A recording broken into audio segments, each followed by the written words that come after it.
Evet hanımlar, Aykotek'ten herkese merhabalar efendim. Biliyorsunuz içeride bir tane robot süpürgen var, bütün çöpü içine toplayan. O da Aykotek. Bir tane de hamur yapma makinesi aldım. Ama bu sadece hamur yapma makinesi değil. Hamur yapma makinesi desem hakaret olur kendisine. Çünkü rende yapıyor, kıyma çekiyor, makarna yapıyor ve en önemlisi Türkiye'de bir ilk, daha doğrusu dünyada bir ilk, hamuru mayalıyor. Evet, yanlış anlamadınız. Hamuru ve yoğurdu mayalıyor.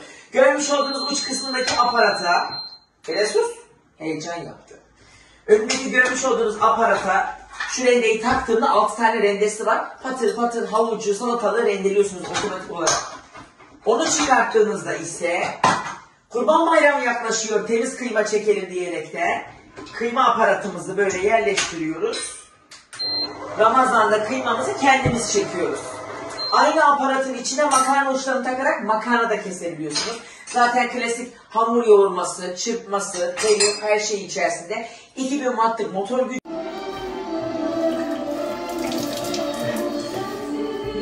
Yaşarken nerelere gideyim. Evet, cilt yıkama jelimizle efendim güzelce kendimizi köpürtüyoruz. Gün içinde yüzümüzün fondötenini, makyajını, yağını atmak için çok büyük bir bakım yapmasanız bile en azından geceler cildinizin kirini akıtın bununla güzelce ve sebum dengesini dengeleyin. Geçen de söylemiştim. Şöyle zaten akşam duş alacağım ama şimdi cildimi temizlemem lazım. Geceler ve çok güzel kokuyor. İşten geldikten sonra hemen şöyle bir yüzünüzü akıtsanız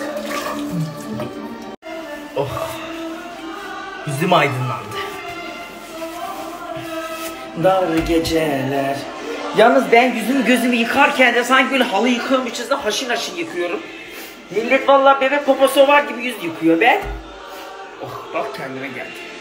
Birazdan da sarmaya oturacağız. Şimdi gidiyorum çay suyu koymaya. Her şeye yetişiyorum, her şeye. Her şey içerisinde 2000 wattlık motor gücü, 6.2 litrede çelik paslanmaz haznesi var. O da yetmiyor, en önemlisi tartısı var efendim. Yaklaşın buraya, yaklaşın. Aykotek'in en büyük özelliklerinden bir tanesi tartısının olması. Evet, hamur yaparken ayrıca bir yerde tartıya ihtiyacınız yok.